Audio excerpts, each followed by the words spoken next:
Hey guys, today's video is going to be on the red belly Pacu. Now, a lot of these people see this fish and think it's piranha. They do grow the teeth, they do look exactly like the piranha, but they get huge. Now, anywhere you read is going to say usually up to about 24 inches. I've seen these guys at 3 to 3.5 feet, provided a large enough tank or pond. A lot of these guys are kept in indoor ponds because they get so big, but these guys live about 10 to 15 years. Depending on the habitats and the right requirements are met. pH is anywhere from 6 to 8.0. Really not a huge specific requirement for these guys. As long as there's no fluctuation, you keep it at what you have and you'll be fine. Temperature 71 to 80 degrees Fahrenheit is ideal for these guys. Now, these guys don't get the name tank breakers for a reason. Or for no reason, pretty much. They will break your tank. I've seen this happen many and many a times. Working in the pet stores, a lot of people buy these not realizing how big they get, how nasty they get, and kind of what they're all about. So a lot of people put them in too small of a tank. They flick on the light, walk by the tank too fast, accidentally nudge into the tank, and these fish will go crazy. They'll smash into the side of the tanks. I've seen blowouts, I've seen cracks, I've seen complete utter chaos with these guys. Now, everybody says that they are the vegetarian form of the piranha, but it's definitely not the case. When I had these guys, they'd eat steak, burger, fish. They do eat fruit, vegetable matter, pretty much anything you put in front of these guys. They're like a garbage disposal. They will take it, grind it up, and devour it. So with these guys, the bio waste, just like any other fish out there that gets this big, is huge. So water changes are essential. If you have a small red belly Pacu, even just a small one, a 55-gallon tank is minimum. By the time you're done with these guys, you're looking at about 200-gallon tank, or like I said, an indoor pond, just because of the pure size on these guys.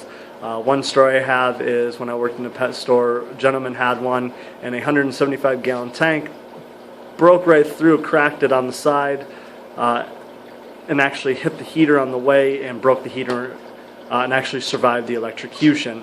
Now, in order for him to bring it into the pet store, there's no bag, there's no bin, there's nothing to hold this thing in. He actually had to put this in a 75-gallon Rubbermaid garbage tote. And the fish was literally curled up on the bottom half of it, kind of tucked around the form of the garbage can, just to stay there. I ended up having to keep him in there, unfortunately, until one of my buddies came that had a 400-gallon pond in the basement and was able to put him in there. But like I said, these guys are tank smashers, breakers.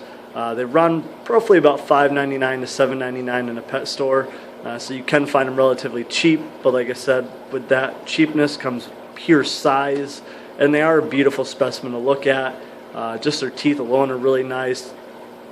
They're a nice showpiece altogether. They do get along with other cichlids as long as they can't fit in their mouth. I've never had a problem. I've always had mine with Oscars, Dempseys, Texas cichlids, red devils, some of the bigger guys. You wouldn't want to do it with Africans or some of the smaller species of cichlids because they will put them in their mouth and chew on them. So again, 10 to 15 years, a huge tank. I wouldn't do anything really less than a 55 for a baby, and then as big as you can get for the larger ones. pH isn't a huge matter. Temperatures 71, 80 degrees. Just keep it persistent. Remember, with some of the warmer water, their appetites are going to speed up, so they are going to require more food, more nutrients. Mine always grew like crazy. So you do want to keep that in mind too. Maybe a little bit cooler water might reduce the appetite just a little bit, and maybe not speed up the growth process on these guys, but probably not. It's probably probably not the case.